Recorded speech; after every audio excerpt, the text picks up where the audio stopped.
Hello, hello, hello. So last time we took a look at overqualified guitarists who are way too good for their bands. And some absolute 5,000 IQ genius in the comments suggested that next time we take a look at underqualified guitarists instead. So today we shall be taking a gander at some of the best examples I could find of underqualified musicians, not just guitarists this time, who are or were way underqualified for their band. So this seems to fall into two categories. Replacement musicians who failed to live up to their predecessors, or permanent long-time members whose abilities are way behind that of the other band members. I asked you guys for suggestions on my Instagram stories the other day, so thank you so much to everybody who contributed. This list is pretty much 50-50 my picks and your picks. Enjoy the video and let me know what you think of my list in the comments down below. Cheers! Okay, so let's get the obvious one out of the way first. The biggest meme in metal, Mr. Lars Ulrich himself. So there's no shortage of Lars making a royal pig's ear out of his drum parts live. To be honest, at this point, it's just kind of expected, right? Yes, Lars's chops aren't exactly what they used to be, and it's blatantly obvious he doesn't practice anywhere near enough in order to maintain the level required for Metallica's marathon shows.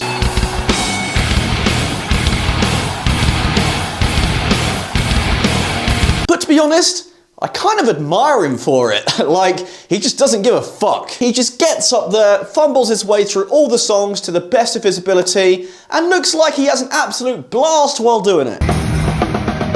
You can say what you want about Lars, but you can't deny he always puts on a very entertaining show, and always looks like he's having a ton of fun. I mean, yeah, obviously it wouldn't hurt if he spent a bit more time on his technical upkeep, or like, you know, practicing the structure of the songs.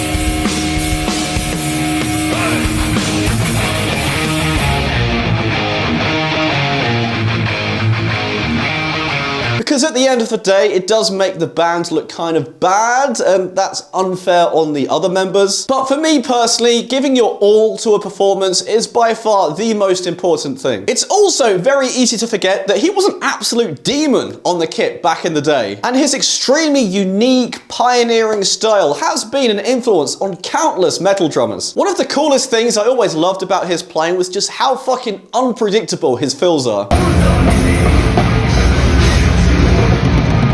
With most drummers, it's very easy to predict where their drum fills are gonna be. That would be the normal, predictable way to do it. But Lars would do something like this. Lars's rolls would often like spill into the next bar, creating this very sort of cool, chaotic, displaced feel. So yeah, as far as classic Lars goes, you really can't beat that shit. And as for modern day Lars, yeah, definitely far behind the others in the band. Well, mostly. I honestly have no idea how much of a hot take this is, but surprisingly, in my Instagram poll, Janick's name came up quite a lot. So perhaps I'm not alone in thinking that he's actually kinda underqualified for Maiden. For those of you who don't know, Janick Gers joined Maiden way back in 1990, I think, the year I was born. Following the departure of the legendary Adrian Smith. And when Adrian and Bruce later rejoined again in the 2000s, they decided to keep Janick and make Maiden a triple guitar band. What is sick about the trio is that they all have very distinctive styles. Dave has that smooth bluesy legato thing, Adrian has that tasty modal thing, and Janick has that, slop thing.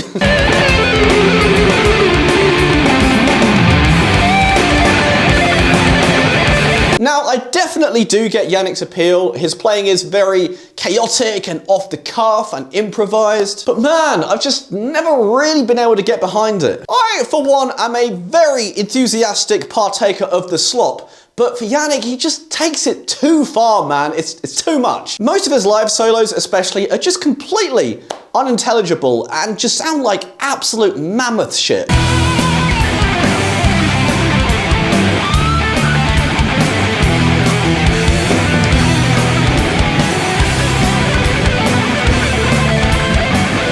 Furthermore, many of his solos just sound like carbon copies of each other, like his library of licks just seems to be very limited. That isn't to say he doesn't have some classics though. When he's actually trying, you know, he can make some really cool stuff. Obviously, his Fear of the Dark solo is an absolute classic. His solo in Dance of Death is probably the sickest thing he's ever done. And his Feelsy solo on Blood Brothers really proves that when he turns off his stupid autopilot slot mode, that he can really deliver the goods.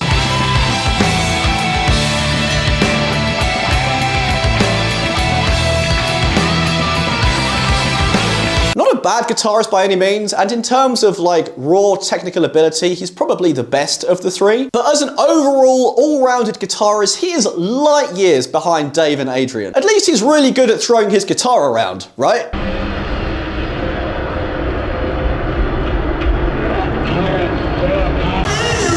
Oof. So this is probably number one least expected pick of the video. Well, number two. But yeah, what exactly is there to say about this guy?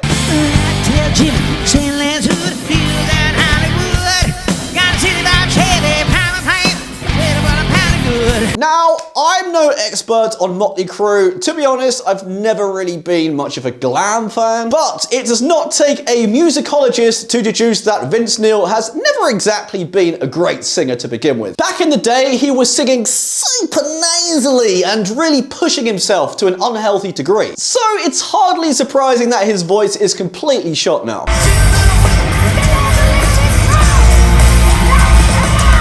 And the fact that he's still insisting on performing in his current state is either just, I don't know, extreme levels of stubbornness or just utter delusion. Maybe both, I don't know. At least it seems like he sometimes mimes now to save those particular audience members from lifelong trauma.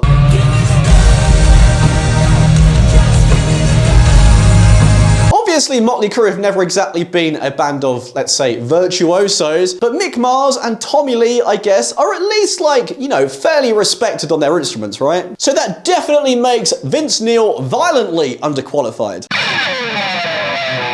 Oh God, poor James LaBrie. Ugh. Now, in terms of sheer contrast in ability between one individual and the rest of the band, I think this is for sure the most extreme example. He wasn't always this way though. Way back in the band's earlier days, James sounded genuinely great, with a super insane range and very rich tone.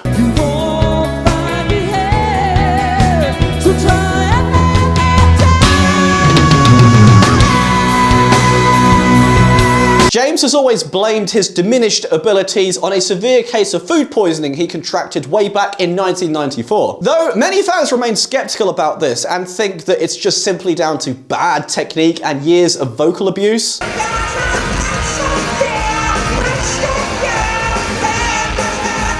I'm no vocal professor, but it's probably a mix of the two. James does have a pretty weird singing technique, and not only does he play in a band that has a consistently batshit crazy touring schedule, but also has songwriters that probably don't take the vocals into account as much as they should. I mean, the fact that they're still playing their early repertoire in the original keys is all the evidence you need for how much they consider this poor lad. Imagine trying to sing fucking Pull Me Under in your mid-60s. Jesus Christ, it must be absolute torture.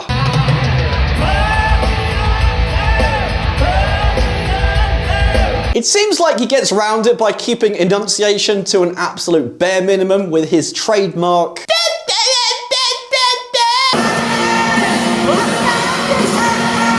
However, despite James's obvious live shortcomings, I do sincerely think he's a great studio singer and has a real knack for delivering awesome, memorable vocal lines. To be honest, I can't really imagine Dream Theater with anyone else as underqualified as he is. Avenged Sevenfold have always had this interesting dynamic of being half about virtuosic instrumentation and half about balls-to-the-wall punk rock. Well, at least in the classic period. Sinister Gaze, M Shadows and The Rev, or now Brooks Wackerman, represent that virtuosic side, and Zacky Vengeance and Johnny Christ represent that punk rock side. Personally, I've always found this philosophy really cool, and I think it's what's always set them apart from their peers. But this very evident contrast in ability between members is pretty amusing.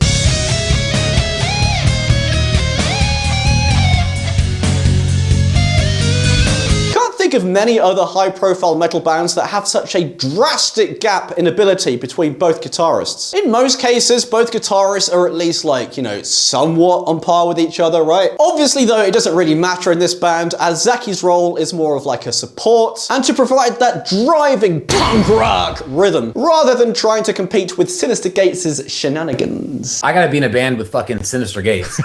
He comes up with the crazy jazz chords and shit. Right. And he's got long ass fucking fingers. I'm talking, he can span like 7 fucking 8 frets, and he can just play faster than almost anyone. Like he just can't. Like I can't play shit as fast as he can play it, no matter how hard I try. I can set the metronome and fucking try. He did also write one of metal's most iconic riffs of all time, so you have to give him some credit.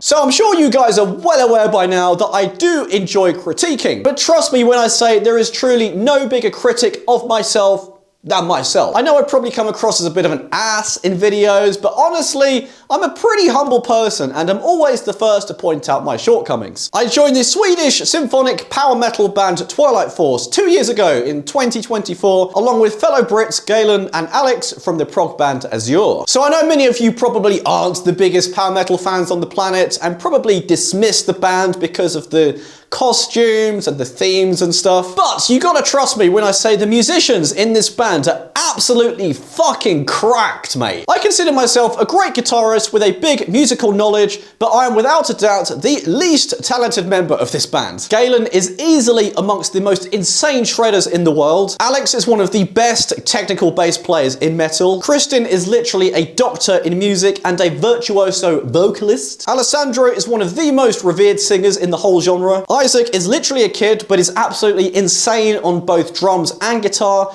and is an accomplished mixing engineer. And Daniel is without a doubt the most talented orchestrator and arranger in metal. This is an extremely humbling band to be in. Because of my insane schedule these days, my personal practice time on guitar is very limited, to say the least. So there's definitely been a bunch of shows where I was completely underprepared and played like absolute dog shit.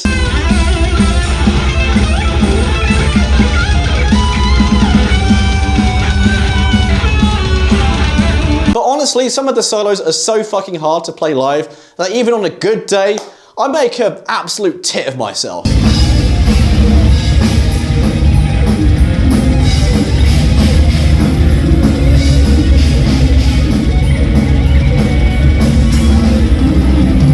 In the spirit of our dear Lord and Saviour, Lars Ulrich, I just tried to embrace it and prioritize the overall performance instead of getting too hung up on trying to nail every solo absolutely perfectly. And trust me folks, live music becomes a lot more fun with that attitude.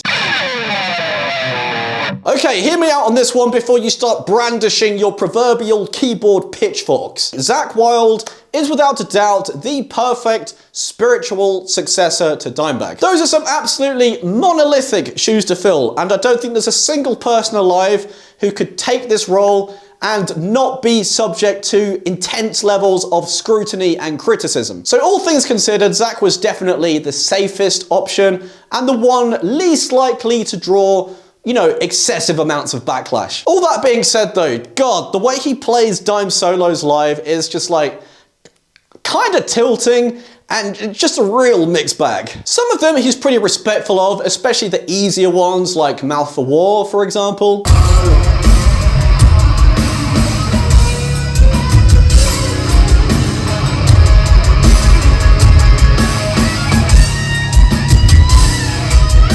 But for many of the more technical classics, such as Cowboys from Hell, he just completely forgoes a lot of the licks and just fills them with, like, you know, typical annoying Zakk Wylde-isms.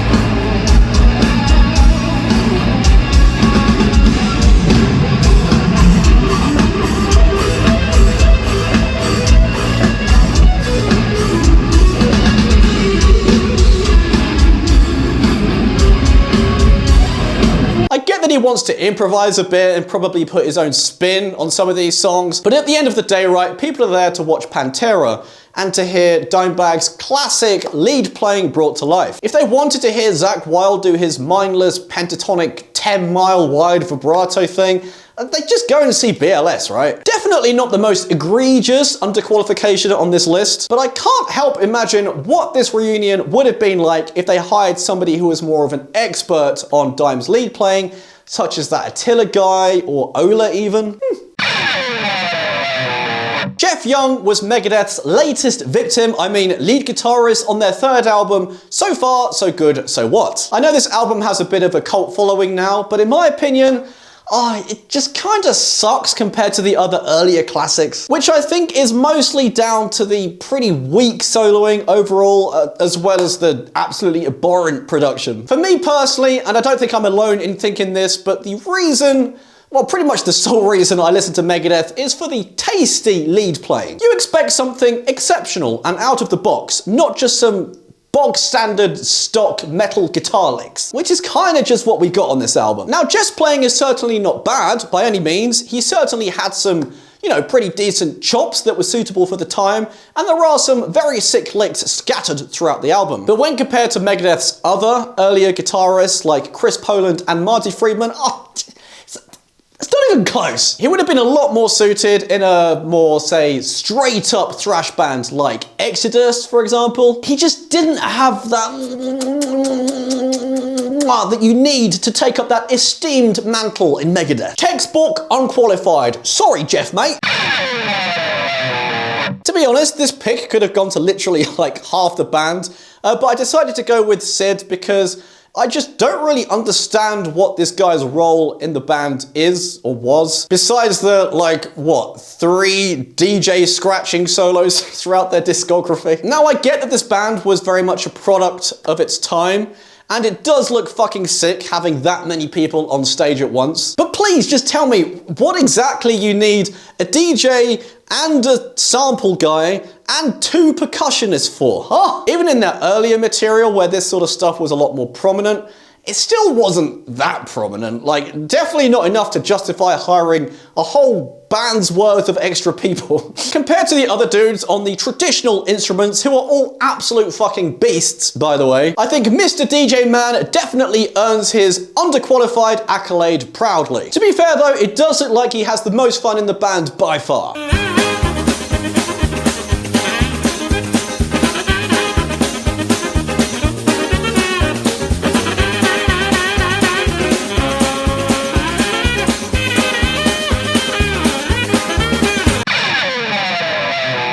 I know I ranted at length about Alissa era archenemy in a video not so long ago, but I just can't help myself do it again. I was a massive archenemy fan for years, so to see Alissa and Michael Amott completely run the band into the ground musically, it was pretty upsetting. Their previous vocalist, the bloodthirsty blonde berserker Angela Gosso, was an absolute fucking demon, holy shit. Both her vocals and her stage presence were monstrous.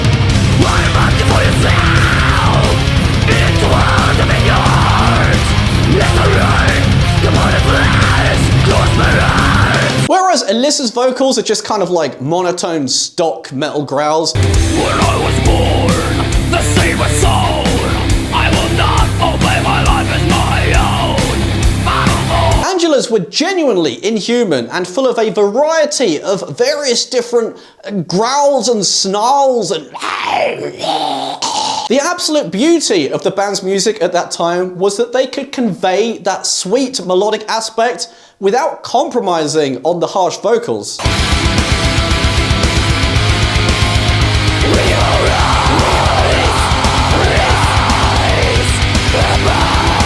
Unlike Alissa, who started to inject some truly horrendous clean vocals into the band and just made the music a lot more like on the nose, you know?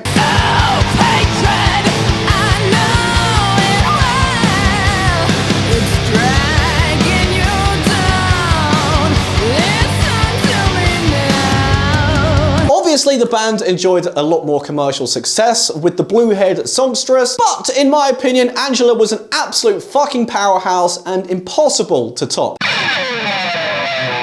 So So I'm not going to pretend to know much about Nightwish because honestly, I never really got into their music and never followed them. But Anette's name did come up an overwhelming amount on my Instagram poll, so I felt like it was an essential inclusion. Even though I've never really followed the band, like I just said, I do quite vividly remember all of the hubbub and drama around Anette joining the band in 2007, and then the subsequent poppier direction they went in. Probably a scorching hot take that's going to earn me a bunch of unsubs, but in my opinion, Tarja is never really like a great singer anyway. She was very pioneering, of course, but like her voice in itself is just like incredibly shrill and grating, you know? In terms of that style of singing, there are so many other vocalists I would rather listen to. So the fact that Anette was also not really that good a singer, it's not really a big deal to me because it's like, well, apples and oranges. Compared to their current singer, the absolute virtuoso powerhouse Floor Jansen, you know, Tarja and Anette look like fucking noobs in comparison, right? So yes, compared to Tarja's iconicness and Floor's raw ability, yeah, Anette is pretty fucking underqualified. Agreed. Now, I didn't mean for Maiden to end up having 2 entries, it just kind of turned out that way, as I couldn't think of any other like well-known, super obvious picks that had enough to talk about. It's definitely nothing personal about Maiden, as I've said many times before, they're one of my all-time favourite bands. Fair enough if you're one of those curious individuals who enjoy the 2 Blaze Bayley albums, fair enough, I accept that. But there's just no way you can agree that Blaze was as good as or better than Bruce as a frontman. Like, objectively, not even close. Blaze does have a really sick voice that suits his own music and fits his own Maiden songs really well, but for the vast majority of Bruce's Maiden songs, it just didn't cut it.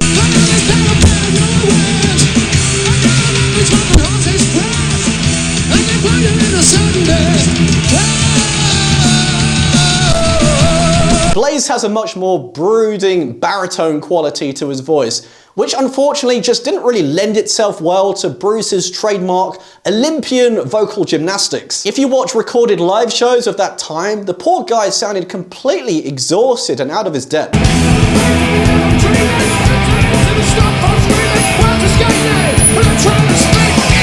The band even had to apparently cancel numerous shows in this era due to Blaze just not being able to keep up with the extremely demanding touring schedule. I do have to give Blaze some credit though, that on Bruce's, let's say, darker songs like Afraid to Shoot Strangers, he sounds really sick and I would even say outshines Bruce.